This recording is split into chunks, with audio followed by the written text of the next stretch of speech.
A day in my life as an artist. Artist daw. Anyways, artist na walang proper training. Basta pag trip lang mag-drawing, nagdo-drawing. Pag may project, nagdo-drawing. So, ang project natin ngayon ay isang babae na naman. It took me a while actually na matapos yung background pa lang. Meron kasi akong napipicture sa isip ko talaga na gusto kong background pero hindi ko talaga siya ma-execute. Sabi ko nga sa inyo, wala akong proper training. Nagdo-drawing lang ako pag trip ko. So anyways, buo ko naman yung gusto kong ma-achieve. Actually, not exactly sa gusto kong ma-achieve, pero pwede na.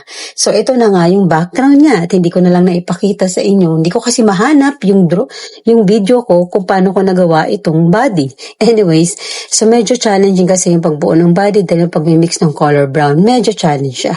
Anyhow, acrylic pala dito ginamit ko, mostly Berkeley, may Monte Martin na part. So, you can just click the yellow basket kung interested po kayo. So, yun na nga. Minsan kasi natutuwa ako gumamit ng acrylic. Kasi pag mali, di papatungan ko lang. Ganun lang yung trip ko sa buhay.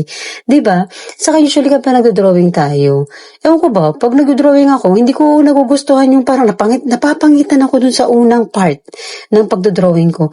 Pero kapag na-execute mo na, nagkakaroon na ng depth yung drawing mo, tapos meron ng mga colors, yun, nabubuhayin na tayo at nagkakaroon na tayo ng konting confidence na medyo may confidence na tayo na talagang ibigay doon sa taong pagbibigyan natin ito. Anyways, so yun na nga. Finally, natapos ko din siya. Almost. Actually, naka-display na to sa bahay ng nakatanggap nito ngayon. So, eto na yung final finish output niya. Final na? Finish pa. Anyways, bahala kayo dyan. Sana nag-enjoy kayo, guys.